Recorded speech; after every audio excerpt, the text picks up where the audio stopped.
मेरा नाम सिया है और यह कहानी सिर्फ मेरी पहली होली की नहीं है। यह उस सफर की कहानी है जहां मैंने सीखा कि एक लड़की शादी के बाद सिर्फ घर नहीं बदलती, कभी कभी उसे अपनी आवाज भी ढूंढनी पड़ती है। मैं इस घर में लव मैरिज करके आई थी। आरव और मैं कॉलेज से एक दूसरे को जानते थे।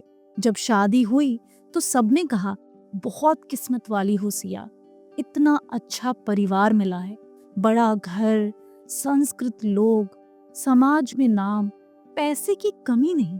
और घर में पहले से ही एक बहू भी थी, नेहा दीदी, बड़ी भाभी, जो अरेंज मैरिज कर आई थी। पहले दिन मैंने सोचा, वाह, मुझे तो फ्रेंड मिल जाएगी। पर मुझे नहीं पता था कि वह फ्रेंड नहीं, एक आईना साबित होंगी जो मुझे मेरा भविष्य दिखाने वाला था।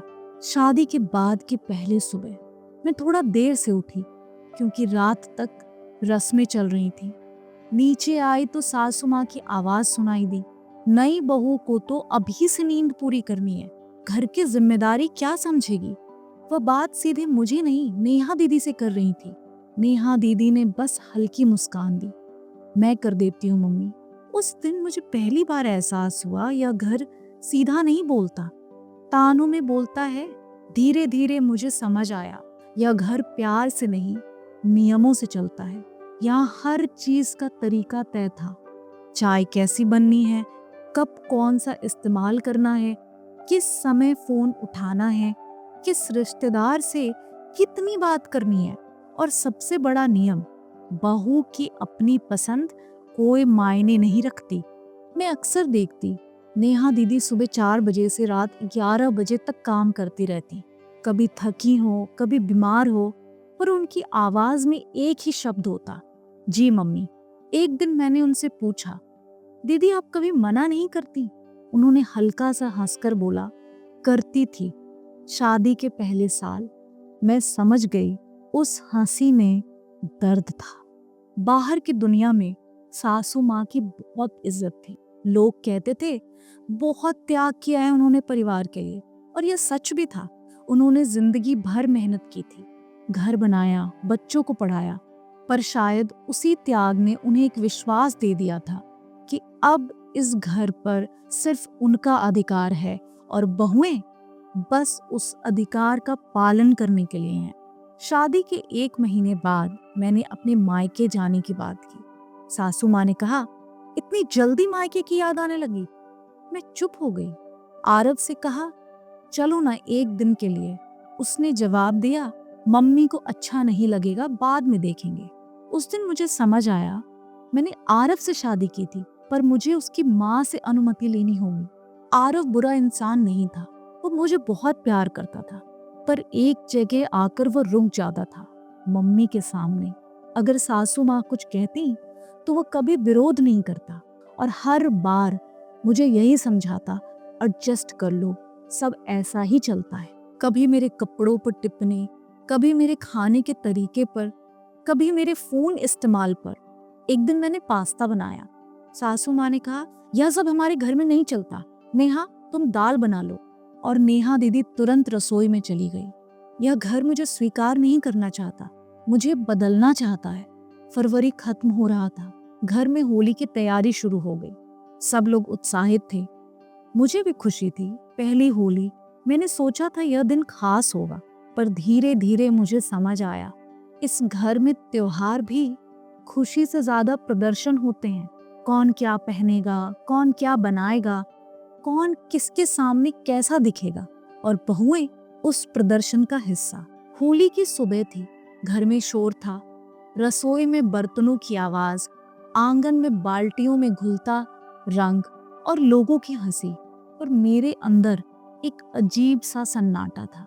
यह मेरी शादी के बाद पहली होली थी। कहते हैं शादी के बाद पहली होली हर लड़की के लिए खास होती है, पर मुझे उस सुबह पहली बार समझ आया, त्योहार कभी कभी औरतों के लिए खुशी नहीं, परीक्षा होते हैं। मैंने अलमारी से एक सफेद कुर्ता निकाला। मेरे मायके में हमेशा यही पहनते थे, सफेद कपड़े, ताकि रंग खुलकर दिखे। मैंने मुस्कुराते हुए पहना, आईने में खुद को देखा और अचानक लगा, हाँ आज मेरा दिन है। तभी दरवाजा खुला, सासू माँ अंदर आई। उन्होंने मुझे ऊपर से नीचे तक देखा और चेहरा सख्त हो गया। ये क्या पहन लिया? मैंने हल्के से कहा, मम्मी जी हमारे घर में होली पर सफेद पहनते हैं। उन्होंने तुरंत जवाब दिया, हमारे घर में बहुएं सफेद नहीं पहनती। एक सेकंड के लिए मुझे लगा शायद मजाक है, पर उनकी आवाज में आदेश था। जाओ नेहा की गुलाबी साड़ी पहन लो। गुलाबी साड़ी जिसमें दौड़ना भी मुश्किल था और होली खेलना तो दूर। मैंने धीरे से कहा, मम्मी जी इसमें आराम नहीं रहेगा। उन्होंने सीधा जवाब दिया, बहू को आराम देखने के लिए नहीं लाया जाता, घर की इज्जत देखने के लिए लाया जाता है। बस उस एक वाक्य ने मेरे अंदर कुछ तोड़ दिया। कपड़ा बदलने का दर्द नहीं था, अपनी पसंद छीनने का दर्द था। मैं तैयार होकर नीचे आई। रसोई में नेहा दीदी सुबह से लगी थी, चेहरे पर पसीना, पर आवाज में वही शांति। मैंने कहा, दीदी मैं मदद करूं? वह कुछ बोलते उससे पहले सासू माँ बोली, तुम बस सामने रहना, और हाँ, मेहमानों के सामने ज्यादा मत बोलना। मैं रुक गई। क्यों? यह सवाल मेरे गले तक आया पर बाहर नहीं निकला। उन्होंने आगे कहा, पहली होली है, लोग देखेंगे, कम बोलने वाली बहू अच्छी लगती है। उस पल मुझे पहली बार एहसास हुआ मैं इंसान नहीं, प्रदर्शन का हिस्सा हूँ। मेरे मायके में होली पर एक खास डिश बनती थी, मालपुआ। मम्मी बनाती थी और पूरा घर खुशबू से भर जाता था। मैंने धीरे से कहा, मम्मी जी आज मैं एक डिश बनाऊं? हमारे घर पे होली पर बनती है और मुझे बहुत पसंद है। उन्होंने बिना देखे कहा, यहाँ जो बनता है वही बनेगा। मैंने हिम्मत करके कहा, मैं सबके लिए बनाऊंगी, साथ में। उन्होंने मेरी तरफ देखा, नेहा सब बना रही है, तुम्हें करने की जरूरत नहीं है। वो जरूरत नहीं शब्द दरअसल मतलब था। तुम्हारे खाने की पसंद की यहाँ कोई जगह नहीं। घर लोगों से भर गया था, हंसी, रंग, गाने, पर मैं अंदर से खाली थी। मैं देख रही थी नेहा दीदी काम करती जा रही थी, कोई नहीं पूछ रहा था थक गई। मैं सोच रही थी आज त्योहार है, पर इन औरतों के लिए क्या बदला? बस काम बढ़ गया और सम्मान वह तो वैसे ही नहीं था। मैं कमरे में गई, आरव वहां था। मैंने कहा, मुझे अच्छा नहीं लग रहा। उसने पूछा, अब क्या हुआ? मुझे अपने कपड़े पहनने नहीं दिए, मुझे बोलने से रोका, मुझे खाना बनाने नहीं दिया। उसने वही कहा, मम्मी का तरीका है, एडजस्ट कर लो। बस उस पल मैंने अपने अंदर कुछ मरते हुए महसूस किया। मैं बाथरूम में गई, दरवाजा बंद किया और पहली बार जोर से रोई, क्योंकि मुझे समझ आ गया था अगर मैं खुद के लिए नहीं खड़ी हुई तो कोई नहीं होगा। मैंने आंसू पोंछे, आईने में देखा और खुद से कहा, सिया तू गलत नहीं है। मैं रसोई में गई, सासू माँ वहीं थी। मैंने शांत आवाज में कहा, मम्मी जी मुझे आपसे बात करनी है। उन्होंने कहा, अभी काम है। मैंने कहा, मेरे लिए ये जरूरी है। वो मेरी तरफ मुड़ी। मैंने पहली बार बिना डर का कहा, मैं इस घर की बहू हूँ, पर मेरी अपनी पहचान भी है। मैं आपके तरीके सीखूंगी, पर अपने तरीके छोड़ नहीं सकती।